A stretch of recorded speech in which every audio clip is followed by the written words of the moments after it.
Okay.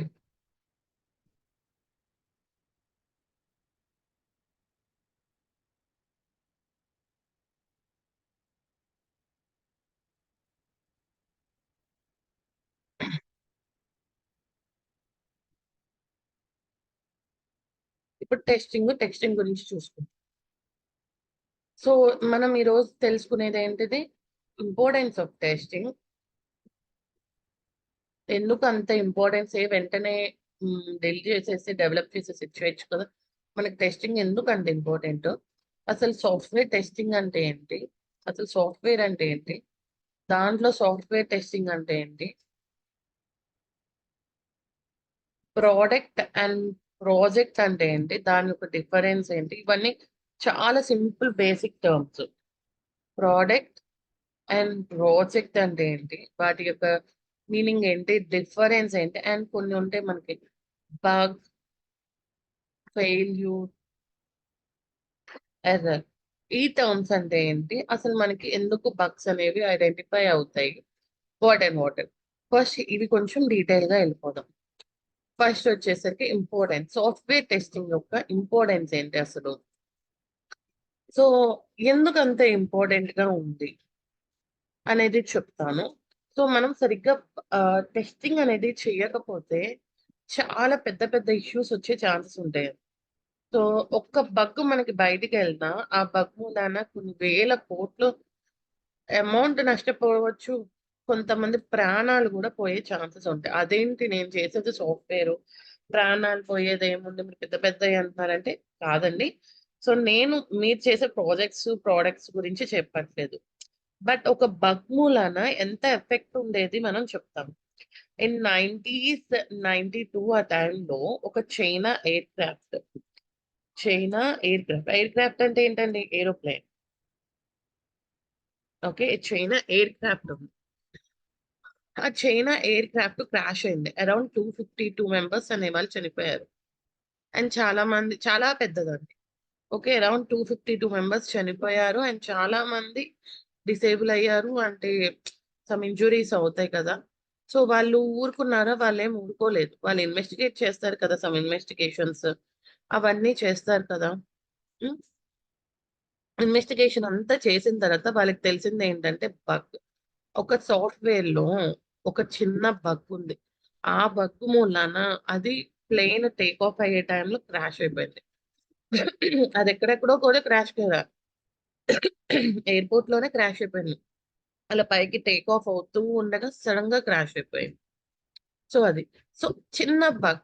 అది వాళ్ళు ఏమైనా కావాలని కావాలని మిస్ చేస్తున్నారా? లేదు.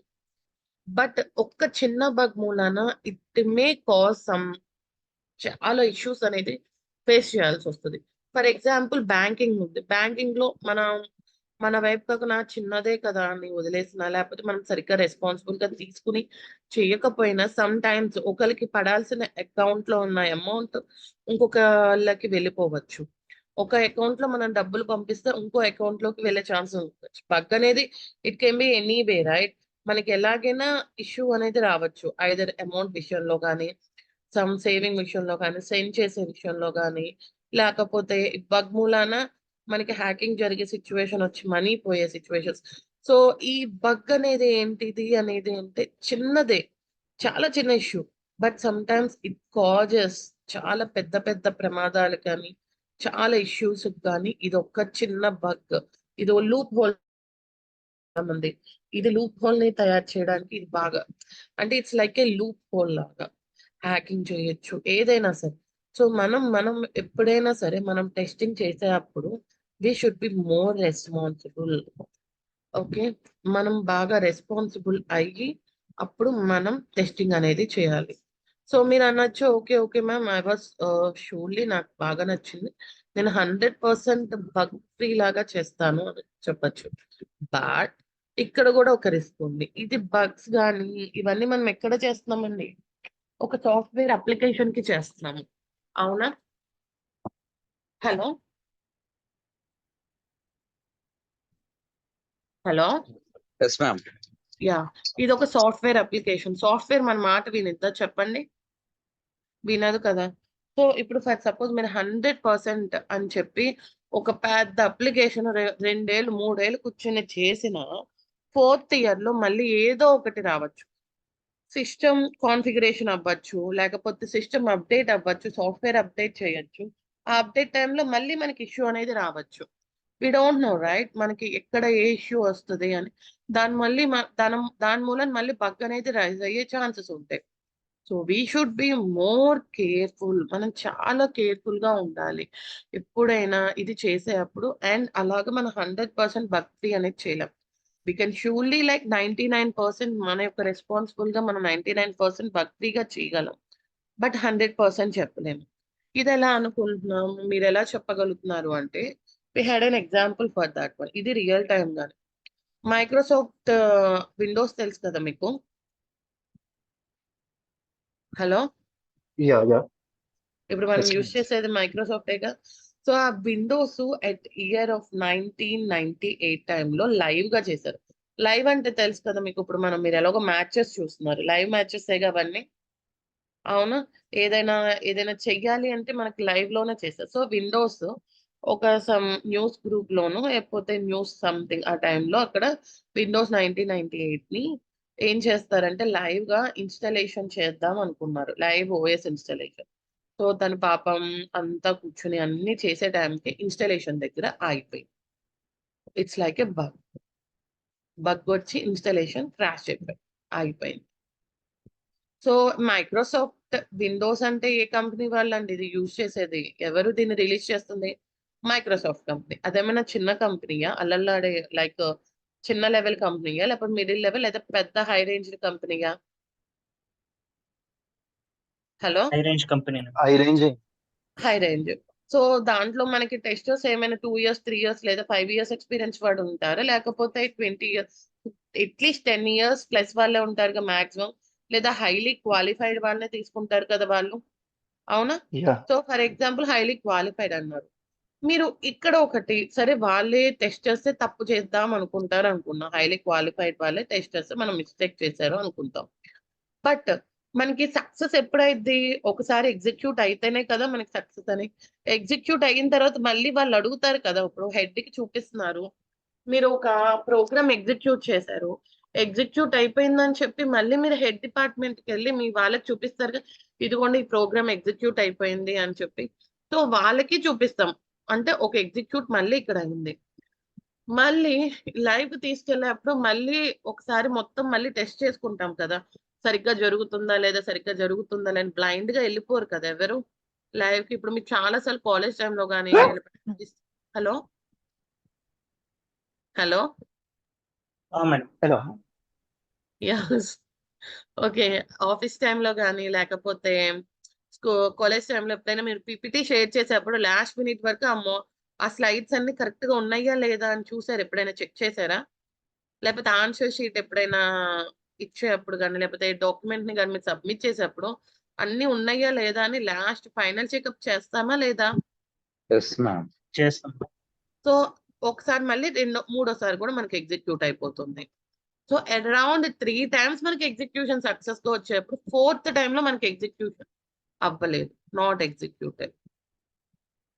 బగ్ అనేది అప్పుడు మనకి ఐడెంటిఫై. సో బగ్ అనేది అయితే ఫస్ట్ సైకిల్లో ఫస్ట్ టైమో సెకండ్ టైమో ఎగ్జిక్యూట్ అవ్వాలని రూల్ లేదు. It can be execute 4th 5th 6th. అసలు మనకి అక్కడ బగ్ ఉన్నట్టే తెలియదు, అసలు బగ్ అనేది రాదు, మనం చేసేప్పుడు బగ్ ఉండదు. బట్ వన్స్ క్లయింట్ దగ్గరికి వెళ్ళిపోయిన తర్వాత ఆ వెబ్సైట్ లో అదే సినారియో మనకి ఏదైతే బగ్ లేదో మనకి తెలుస్తుంది కూడా, ఇక్కడ మనం టెస్ట్ చేసాం బట్ అక్కడ మనకి బగ్ అనేది కనిపిస్తుంది. సో అది మన చేతుల్లోది కాదు. ఇప్పుడు మనం రాస్తున్నాము అంటే నేను కరెక్ట్ గా తప్పు లేకుండా నేను రాసుకుంటా, బట్ అది వచ్చేసరికి సిస్టమ్ మెషినరీస్ అది తప్పు చేస్తుంది. అలా అని చేస్తుంది అని వదిలేయడం కాదు, మన వైపు మనం రెస్పాన్సిబుల్ గా పూర్తి రెస్పాన్సిబుల్ తీసుకుని మనం వర్క్ అనేది తీసుకోవాలి. అండ్ మోర్ ఓవర్ ఇది బగ్ ఫ్రీ అనేది కుదరదు. అట్లీస్ట్ 99% అనేది మనం బగ్ ఫ్రీ చేయగలం విత్ మోర్ ఎఫర్ట్. కొంచెం ఎక్కువ ఎఫర్ట్ పెట్టుకొని మనం ఒక అప్లికేషన్ బగ్ ఫ్రీ అన్ని విధాలుగా టెస్టింగ్ చేసి ఒక అప్లికేషన్ బగ్ ఫ్రీ అనేది చేయగలం. బట్ మళ్ళీ మన దగ్గర ఇప్పుడు మీ దగ్గర బగ్ లేదు, నాది మ్యాక్ ఓకే, లేదా నాది లైనెక్స్ ఆపరేటింగ్ సిస్టమ్, ఇది విండోస్, నా సిస్టమ్ లో వేసేటప్పుడు బగ్స్ రావచ్చుగా. We don't know right, configuration change అయితే మళ్ళీ సమ్ టైమ్స్ ఇష్యూ అనేది వచ్చే ఛాన్సెస్ ఉంటాయి కదా. ఇప్పుడు కొన్నిసార్లు ఎప్పుడైనా చూసారా, ఒక వీడియో మీరు డౌన్లోడ్ చేసుకుని మీ సిస్టంలో లేదా మీ మొబైల్లో రన్ అవుతుంది, వేరే సిస్టంలో అది రన్ అవ్వకపోవచ్చు. ఎందుకు? It may be some configuration issues, some system updates, దాని మూలన ఎప్పుడైనా సరే కొన్నిసార్లు వేరే దాని మీద అవ్వకపోయే ఛాన్సెస్ కూడా ఉంటాయి. సో అందుకని be sure and we need to test at least 5 to 6 times and బాగా క్లియర్ గా ఉండాలి ఇట్స్ ఎ బగ్ అని. అండ్ తర్వాత బగ్ వచ్చినా వి డోంట్ థింక్ మనం కరెక్ట్ గా చేయలేదని. సో 100% ఎఫెక్ట్ వచ్చేదాన్ని, అంటే పెద్ద బగ్ రావాల్సింది ఏదో చిన్న బగ్ లో వెళ్ళిపోయింది అన్నట్టు చూసుకోవాలి. So this is how the importance of the testing in our software field. Okay, clear? ఏమైనా డౌట్స్ ఉన్నాయా అండి? Hello. Hello. No madam. Yeah. Madam. Okay, next వచ్చేసరికి సాఫ్ట్వేర్. అసలు సాఫ్ట్వేర్ అంటే ఏంటి? సో మీకు ఎక్స్పీరియన్స్డ్ ఉన్నా లేకపోయినా నేనైతే కొంచెం బేసిక్స్ వైపు నుండే చెప్తాను కలిపేసి. సాఫ్ట్వేర్. సో సాఫ్ట్వేర్ అంటే ఏంటి? సో మనం సాఫ్ట్వేర్ గురించి చెప్పే బదులు నేను ఒక ఎడిషన్ చేసుకుందాం అనుకుంటున్నాను. ఒక 2 numbers ని యాడ్ చేద్దాం అనుకుంటున్నాను. ఇలా డైరెక్ట్ గా యాడ్ చేయడం మనకు కష్టం. దీన్ని నేను సాఫ్ట్వేర్ లో ఇవ్వాలంటే ఎలా ఇస్తాము? దీనికంటే ఒక వేరియబుల్స్ ఇచ్చి ఎంటర్ ఏ వేరియబుల్, ఒక వేరియబుల్ అంటే ఒక వాల్యూ ఇవ్వు, ఎంటర్ బి వాల్యూ, తర్వాత ఏం చేస్తున్నాము? ఆ రెండింటిని యాడ్ చేయాలి. యాడ్ A+B అని ఇచ్చాం. సో ఇవేంటిది? ఇన్స్ట్రక్షన్స్, ఇవి వాల్యూస్, ఇవి ఇన్స్ట్రక్షన్స్. ఈ యొక్క కాంబినేషన్స్ ఆఫ్ ఇన్స్ట్రక్షన్స్ ని మనం ఒక ప్రోగ్రామ్ అంటాం. ఈ కాంబినేషన్స్ ఆఫ్ ఇన్స్ట్రక్షన్ మనం ఏమంటాం? ఒక ప్రోగ్రామ్ అంటాం. ఇలాంటి సమ్ సెట్ ఆఫ్ ప్రోగ్రామ్స్, అలా చాలా ప్రోగ్రామ్స్ మొత్తాన్ని కంబైన్ చేసి సమ్ సెట్ ఆఫ్ ప్రోగ్రామ్స్, అలా ప్రోగ్రామ్స్ అన్నిటిని కంబైన్ చేసి చేసేదాన్ని మనకి ఒక సాఫ్ట్వేర్ అంటారు. సో సాఫ్ట్వేర్ లో ఏముంటాయి? కాంబినేషన్ ఆఫ్ డిఫరెంట్ ప్రోగ్రామ్స్ అంటే సెట్ ఆఫ్ ఇన్స్ట్రక్షన్స్ ని సెట్ చేసి ఉంచేదాన్ని. ఓకే, దాన్ని ఒక ప్రోగ్రామ్ అంటాం. ఇలాంటి మన యొక్క దీన్ని మొత్తాన్ని చేసేసరికి సాఫ్ట్వేర్ అంటాం. సో ఇలాగా మనకి 3 types ఆఫ్ ఉన్నాయి. ఒకటి వచ్చేసరికి software programming,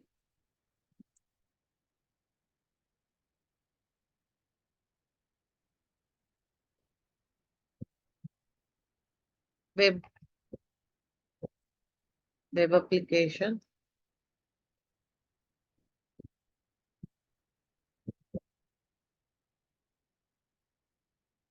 OS operating system software, web application software, software programming software program software లో కూడా ప్రోగ్రామింగ్స్ ఉంటాయి కదా.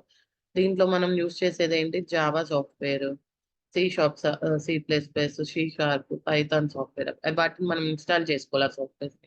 వెబ్ అప్లికేషన్స్ వచ్చేసరికి మనకు వెబ్సైట్స్ లో ఉంటాయి కదా. వాట్సాప్ కూడా మనకి అప్లికేషన్సే కదా. వాట్సాప్ కానీ ఫేస్బుక్ కానీ ఇవన్నీ యాప్సే. ఓకే, ఇవన్నీ కూడా కొన్ని సాఫ్ట్వేర్స్. దాన్నే కదా మనం, మీరు వాట్సాప్ ఎలాగా డైరెక్ట్ గా వచ్చేస్తుందా, లేకపోతే దాని అప్లికేషన్ మనం ఇన్స్టాల్ చేసుకుంటున్నామా? అప్లికేషన్ ఇన్స్టాల్ చేసుకుంటాం. సో ఇట్స్ ఏ సాఫ్ట్వేరే కదా. మనకి కూడా సాఫ్ట్వేర్ అంటే ఏంటి? Just a combination of program. ఒక చిన్న ఫంక్షనాలిటీని మొత్తాన్ని కొన్ని ప్రోగ్రామ్స్ లో రాసి మనం చేసుకుంటాం. సో వాట్సాప్ కూడా ఒక సాఫ్ట్వేర్, దాన్ని మనం ఇన్స్టాల్ చేసుకుంటాం. ఫేస్బుక్ కూడా అంతే, ఫేస్బుక్ కూడా ఒక సాఫ్ట్వేర్, దాన్ని కూడా మనం ఇన్స్టాల్ చేస్తున్నాం. ఇంకొకటి వచ్చి ఆపరేటింగ్ సిస్టమ్స్ ఉంటాయి కదా మనకి. మదర్ బోర్డ్ అని, వర్చువల్ మిషన్స్ అని, లేకపోతే జావా వర్చువల్ మిషన్స్ అని ఉంటాయి. సో ఇవన్నీ కూడా మనం ఇన్స్టాల్ చేసేది. సో ఇలాగ డిఫరెంట్ టైప్స్ ఆఫ్ సాఫ్ట్వేర్స్ అనేవి ఉన్నాయి. నెక్స్ట్ దీంట్లో మనం చూసేది ఏంటిది? Software testing. అంటే ఈ యొక్క సాఫ్ట్వేర్ డెవలప్ ఇన్ని కాంబినేషన్ ఆఫ్ ప్రోగ్రామ్స్ లో మనం ఒక టెస్టింగ్ ఉండేది.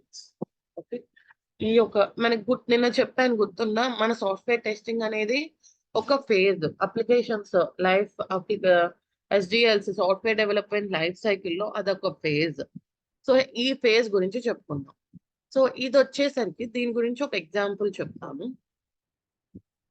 సో నేను 1 + 2 అంటే నాకు అవుట్పుట్ ఏం రావాలి? 3 రావాలి. 3 ఇది మనం ఎక్స్పెక్ట్ చేస్తున్నాం. నాకు ఇది ఇంకా నేను ఎగ్జిక్యూట్ చేయాల. ఇది వచ్చేసరికి ఏంటంటే ఎక్స్పెక్టెడ్ రిజల్ట్. నాకు తెలుసు ఇది ఇలాగే వస్తుంది అని చెప్పి దాన్ని నేను ఎక్స్పెక్టెడ్ రిజల్ట్.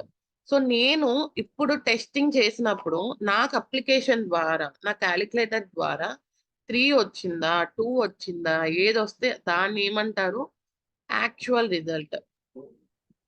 నేను క్యాలిక్యులేటర్ ద్వారా ఈ ఎడిషన్ చేస్తున్నాను. ఇది నాకు తెలుసు 1+2 అంటే నాకు తెలుసు. బట్ నాకు ఆ క్యాలిక్యులేటర్ పని చేస్తుందా లేదా సరిగ్గా అని చెప్పి నేను 1+2 అంటే మళ్ళీ 3. ఇదేంటి యాక్చువల్ గా మనం సాఫ్ట్వేర్ టెస్ట్ చేసేటప్పుడు లేదా సమ్ రిజల్ట్ మనం టెస్టింగ్ చేసేటప్పుడు అసలైన వచ్చే రిజల్ట్. ఈ ఎక్స్పెక్టెడ్ రిజల్ట్ యాక్చువల్ రిజల్ట్ రెండు సేమ్ ఉంటే దెన్ మన టెస్టింగ్ అనేది పాస్ అయినట్టు.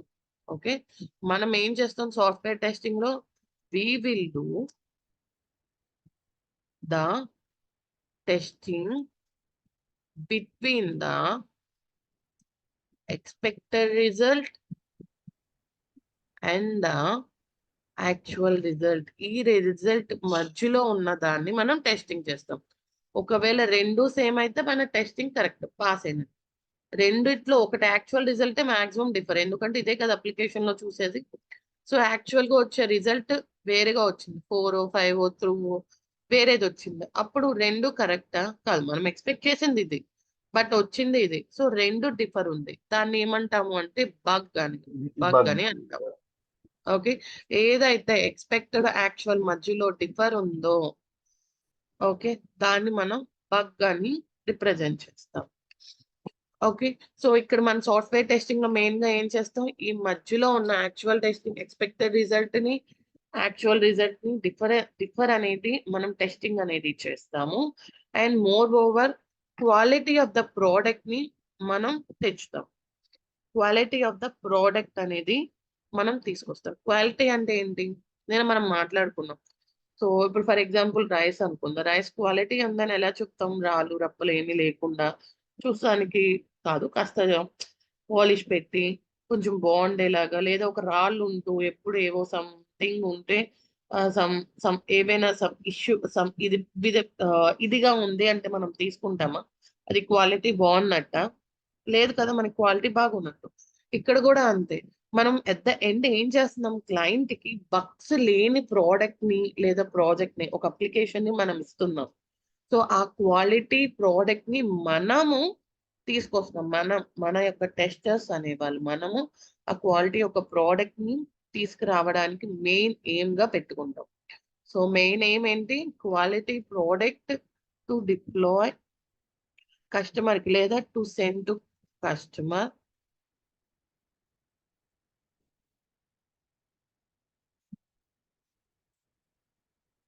is the main aim for software testing. Software testing యొక్క మెయిన్ ఎయిమ్ వచ్చేసి ఆ quality of the product. So ఈ క్వాలిటీకి కొన్ని మెజర్స్ ఉన్నాయి. ఓకే, క్వాలిటీకి సమ్ టర్మ్స్ ఉంటాయి, సమ్ పారామీటర్స్ అని చెప్పచ్చు. వాటిలో ఇవన్నీ ఉంటేనే మనకి ఆ క్వాలిటీ కరెక్ట్ గా బాగుంది, వాళ్ళకి బాగా మంచి క్వాలిటీ అందించారు అని చెప్పి చెప్పచ్చు. ఒకటి వచ్చేసి ఒక టైంలో వాళ్ళు 6 months లో అంటే 6 months లో ఇన్ టైమ్ ప్రోడక్ట్ అనేది లేదా అప్లికేషన్ అనేది డెలివరీ చేస్తే కంప్లీట్ అయితే దాన్ని క్వాలిటీ చాలా బాగుంది వాళ్ళు ఉన్న టైంలో. లేదా విత్ ఇన్ కాస్ట్, వాళ్ళు చెప్పిన కాస్ట్ లో కొంతమంది ఏంటి 6 months అంటే 8 months తీసుకుని మళ్ళీ ఇంకా డబ్బులు కావాలి అని చెప్పి ఇంకా పెంచుకుంటూ ఉంటారు. ఇప్పుడు మీరు చాలా చోట్ల ఇల్లులు కట్టియడం కానీ లేకపోతే ఏదైనా డోర్స్ కొనేప్పుడు కానీ లేకపోతే ఆన్ గోయింగ్ జరిగే చూస్తుంటే మీకు 2000 లో అయిపోవాల్సింది మళ్ళీ ఒక 1 day లో అయిపోవాల్సింది. ఇప్పుడు ఫర్ ఎగ్జాంపుల్ దేనికైనా రిపేర్ కి ఇచ్చారండి, వాళ్ళు 2000 లో కంప్లీట్ చేస్తానన్నారు, 1 day లో అయిపోయింది అన్నారు. వాళ్ళు అంటారు ఇంకో 2 రోజులు పట్టిద్దండి, ఇంకో 1000 రూపాయలు ఇవ్వండి 3000, ఇది చాలా పెద్ద ఇష్యూ అంటారు. మళ్ళీ తర్వాత 4 days కి వచ్చి ఇది చాలా పెద్ద ఇష్యూ 7000 ఇవ్వండి అంటారు. సో వాళ్ళు మనం చెప్పింది ఎంత, మనం చెప్పిన డేట్ ఎంత, అమౌంట్ ఎంత, తర్వాత వాళ్ళు ఎంత పెంచారు. నెక్స్ట్ టైం మీరు వెళ్ళి వాళ్ళకి ఇస్తారు ఏదైనా రిపేర్ చేయమని, నో ఇవ్వం కదా. ఎందుకు, మీరేమంటారు, వాళ్ళు చెప్పిన టైంకి ఇవ్వట్లేదు, అడిగింది అమౌంట్ ఇంకా ఎక్కువ పెంచేస్తున్నా, నేను ఈసారి ఎప్పుడు అటు వెళ్ళనని అంటారు కదా. ఇక్కడ కూడా అంతే, with in cost with in టైంలో మన అప్లికేషన్ కంప్లీట్ చేసి వాళ్ళకి సబ్మిట్ చేయాలి. అప్పుడు మనకి క్వాలిటీ అనేది ఉండేలాగా. And expected result and actual result ఎప్పుడు సేమ్ గా ఉండేలా చూసుకోవాలి. Expect result sorry and madam. Yeah yeah hi madam. Madam నేను డ్రాప్ అవుతున్నాను. సో ఎవరికైనా ఈ ఫీజ్ పరంగా ఏమైనా డౌట్స్ ఉంటాయి చాట్లో నా నెంబర్ పెడుతున్నానండి. ఒకసారి క్లాస్ అయిపోయాక నాకు కాల్ చేయండి. ఓకేనండి. షూర్. సో ఎవరైనా ఇంకా ఫీజ్ పరంగా కానీ లేకపోతే ఆన్ గోయింగ్ మీకు ఓకే అనుకుంటే ఆ నంబర్కి ఒకసారి సర్చ్ పెట్టిన నంబర్కి ఒకసారి కాల్ చేయండి. ఓకేనా? నేను వేరే కాల్స్ అంటే కొంచెం బిజీ రావచ్చు. ఒకసారి వాట్సాప్లో పింక్ చేసి ఉంచేయండి. నేను కొంచెం ఫ్రీ అయిన తర్వాత మీకు రెస్పాండ్ అవుతాను. ఓకేనా అండి? Okay. Yeah, thank you all. Ma'am నేను డ్రాప్ అవుతున్నా. Okay.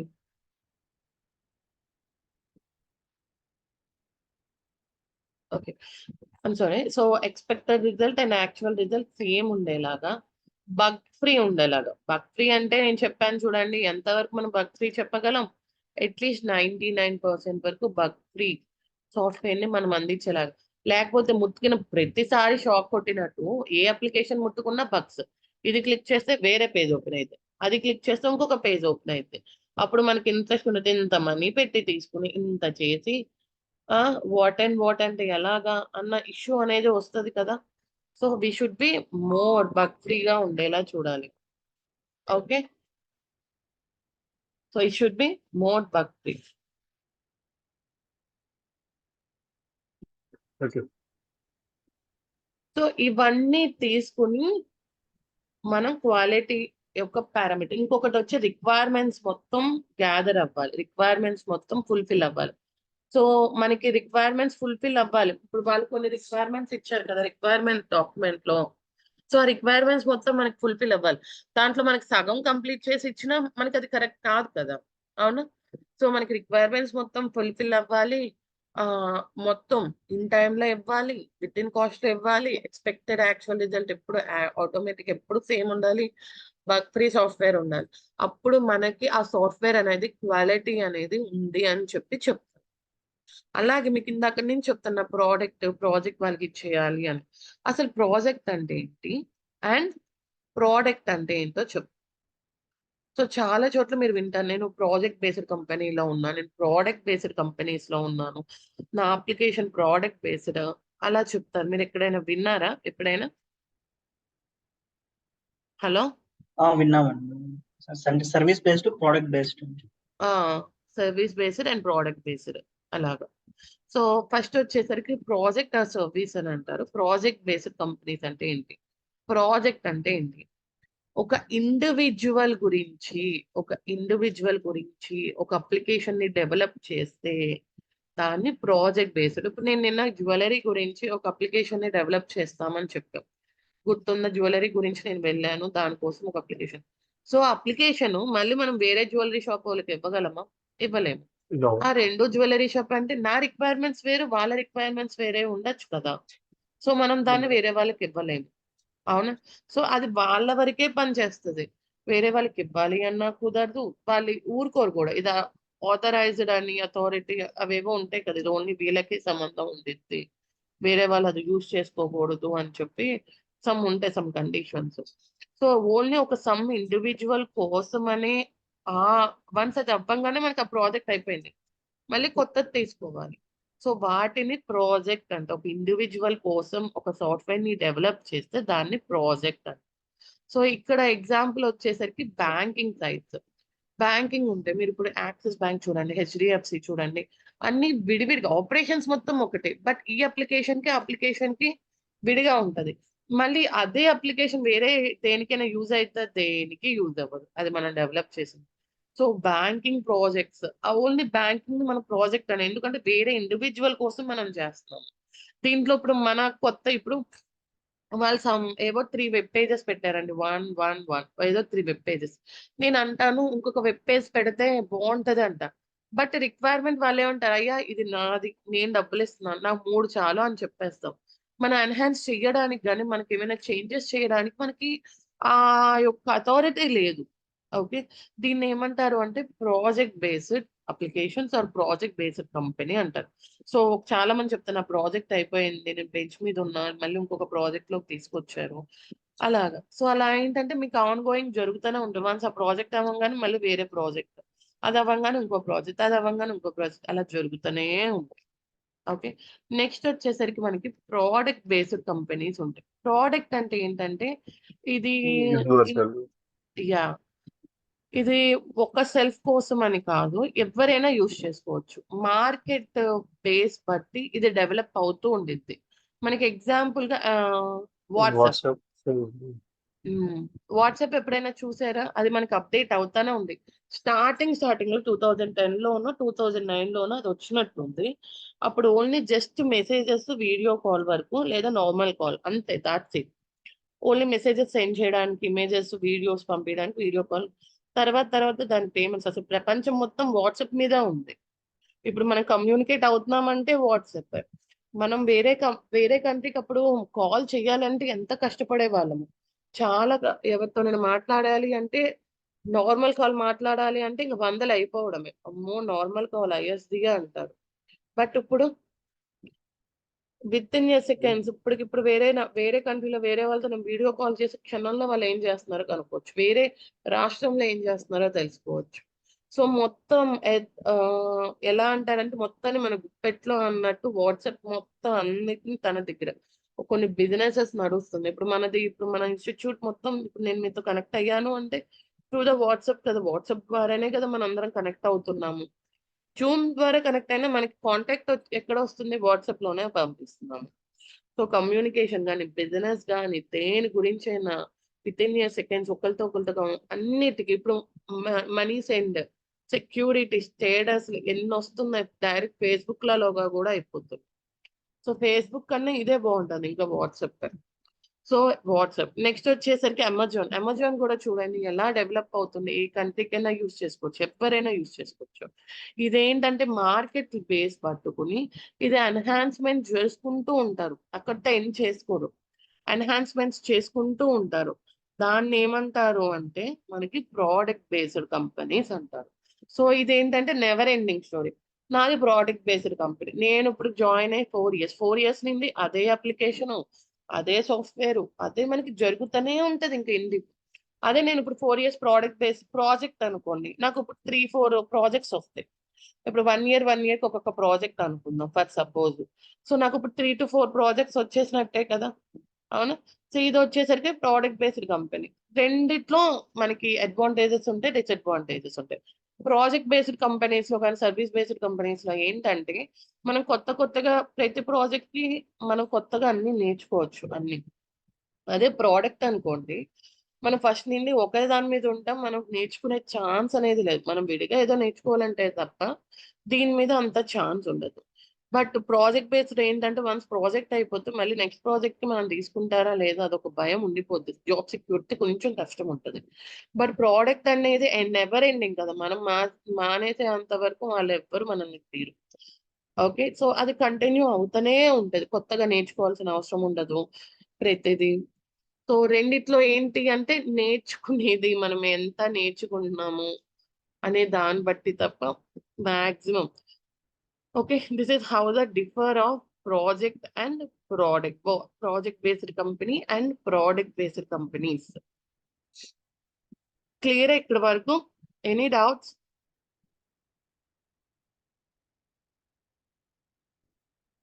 Hello. No madam. Yeah. Anitha, Srikanth, Manjunath, Prem Sai, Pavan. ఆయన దగ్గర చాలా కాస్ట్లీ ఉంటుంది. ఇక్కడ Yeah. సాయిరామ్ దగ్గరేమో మనకి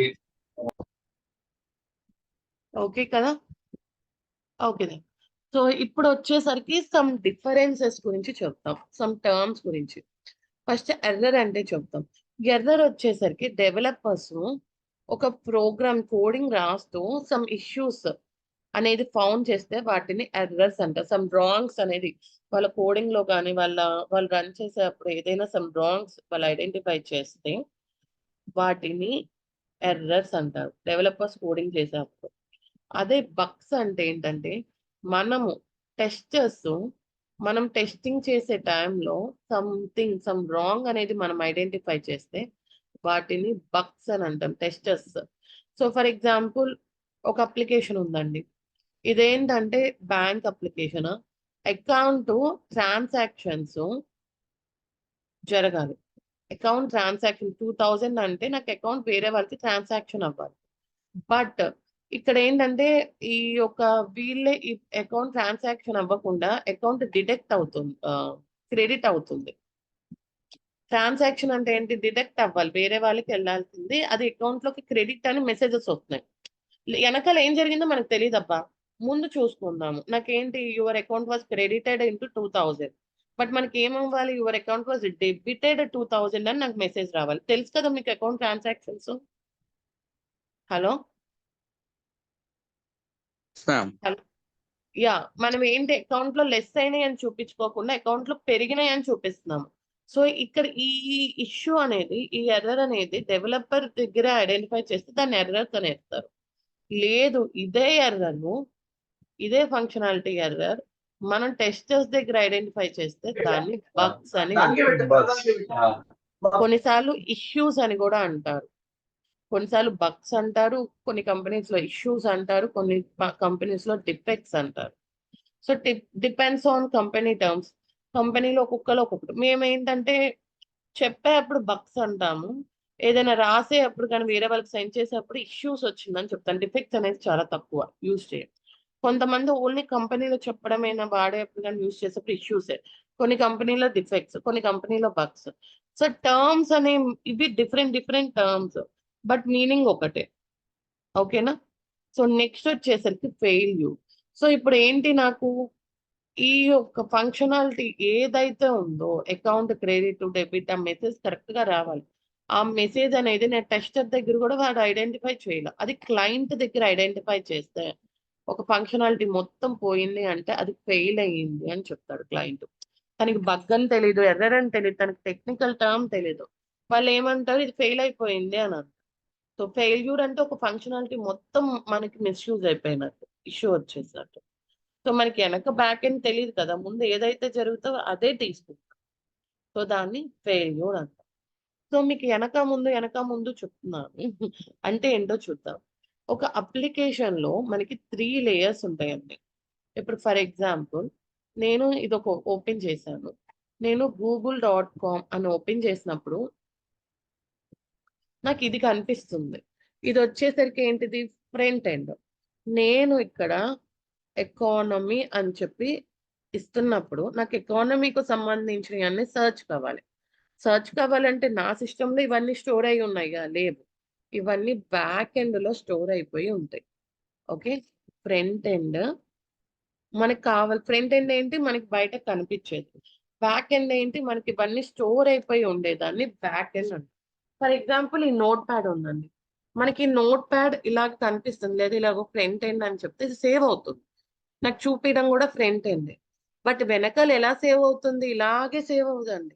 దీన్ని జీరోస్ కి వన్స్ కి ట్రాన్స్ఫర్ చేసుకుని మన ర్యామ్ లో స్టోర్ అయిపోయి ఉంటుంది. సో అది బ్యాక్ ఎండ్, అది మనకి కనిపించదు, బట్ మనకి మొత్తం స్టోర్ అయిపోయి ఉండిద్ది బ్యాక్ ఎండ్. మీకు ఎప్పుడైనా చూడండి, ర్యామ్ పోతే మనం సేవ్ చేసుకున్న డేటా మొత్తం పోయిందని అంటాం. అంటే ఫ్రంట్ ఎండ్ ఏంటి, ఊరికే జస్ట్ మనకి ఏదైతే కళ్ళకి కనిపిస్తుందో దాన్నే ఫ్రంట్ ఎండ్ అంటాం. బ్యాక్ ఎండ్ వచ్చేసరికి వెనకాల.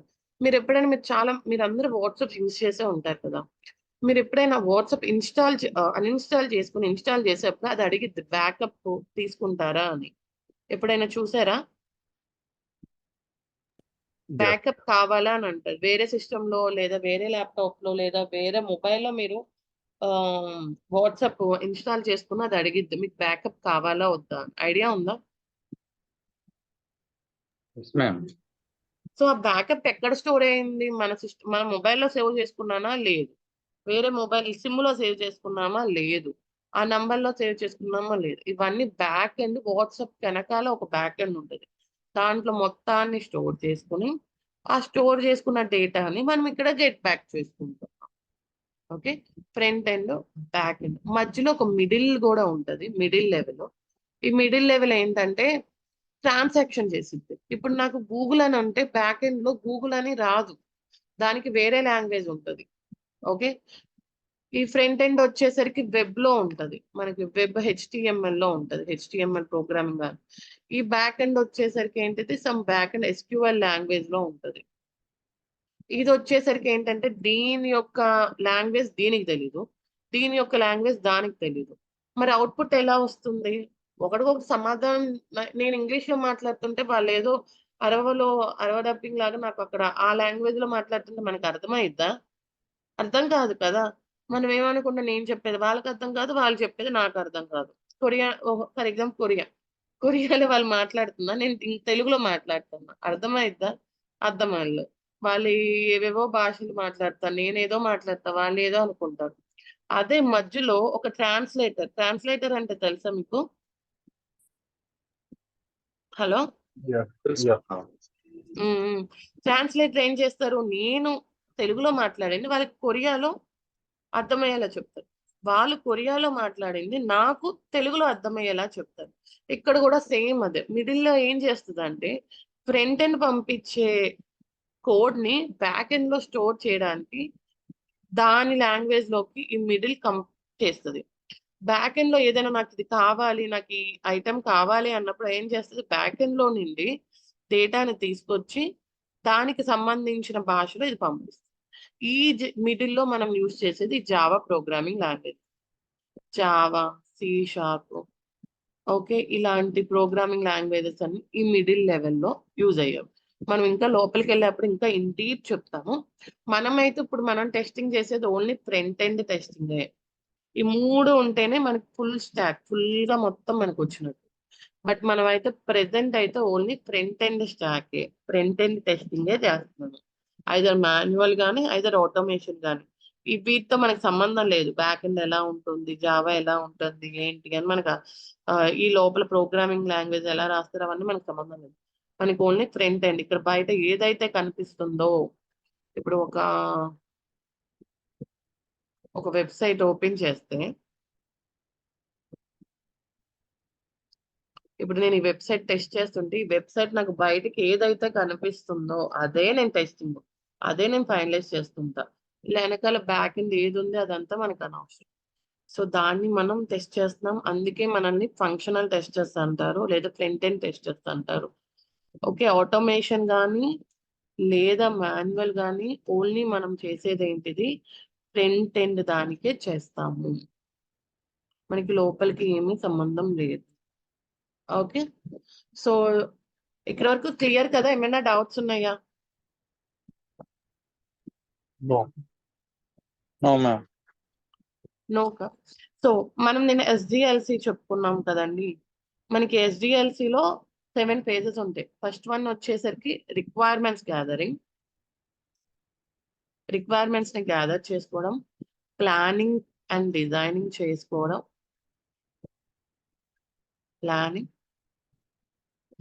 చేసుకోవడం, కోడింగ్ చేయడం, టెస్టింగ్ చేయడం, డిప్లాయ్మెంట్ చేయడం అండ్ మెయింటెనెన్స్. ఇలాగా డిఫరెంట్ ఫేజెస్. ఈ ఫేజెస్ అన్ని మీకు అర్థమైనాయి కదా? రిక్వైర్మెంట్స్ అంటే ఏంటి, ప్లానింగ్ అంటే ఏంటి, డిజైన్, కోడింగ్, టెస్టింగ్. సో ఈ ఫేజెస్ బట్టి మనకు ఒక్కొక్కటి ఒక్కొక్క మోడల్ ఉంటుంది, వాటిని ఎస్డిఎల్సి మోడల్స్ అంటారు. సో మీరు ఈ రోజు టాస్క్ వచ్చేసరికి ఎన్ని మోడల్స్ ఉన్నాయి, అసలు ఎస్డిఎల్సి ప్రాసెస్ ఎలా జరుగుతుంది ఏంటి అని ఒక కొంచెం క్లియర్ వ్యూ తెచ్చుకోండి.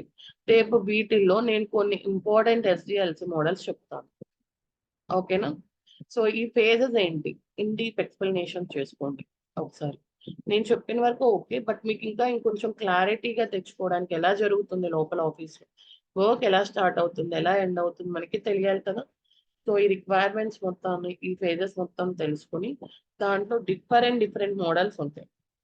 Water fall model,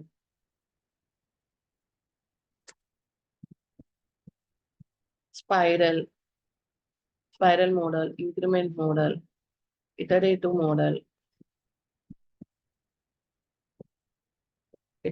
model, prototype model, agile model, RAD model, big bang model,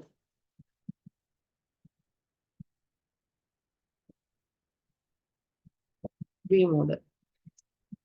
సో వీటిలో నేను కొన్ని అరౌండ్ 3 చెప్తాను రేపు. ఈ ఎజైల్ అనేది చివరిలో చెప్తా, బట్ మీరు మాత్రం అన్ని మోడల్స్ ఎలా జరుగుతుంది ఏంటి అనేది చూడండి. నేను రేపు మీరు ఒకసారి నాకు చెక్ చేసి ఒక్కసారి మీరు అంతకు మీరు చదువుకుంటే ఇంకొంచెం క్లారిటీగా వస్తుంది ఎలా ప్రాసెస్ అయ్యింది అనేది. ఓకేనా? Hello hello, Okay. టాస్క్ అర్థమైందా? Yeah. సో ఒక్కసారి మోడల్స్ ఏవేవి ఉన్నాయి అనేది ఒక్కసారి చూసుకోండి. నేను ఇక్కడ కామెంట్ లో పెడుతున్నాను. అండ్ సార్ కూడా కామెంట్ లో నంబర్ ఇచ్చారు, మోహన్ గారు.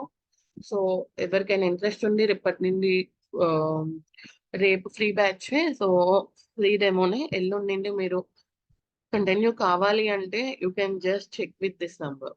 Clear? Yes, madam. Okay. So okay, that's it for today. రేపు ఒక్కసారి ఎస్డిఎల్సి మోడల్స్ చూస్తే నేను రేపు కొంచెం ఎస్డిఎల్సి మోడల్స్ చెప్తే నేను మిగతా వాటికి ప్రొసీడ్ అవుతాం. Okay Okay, ma'am. Okay, thank you, bye. Bye, ma'am.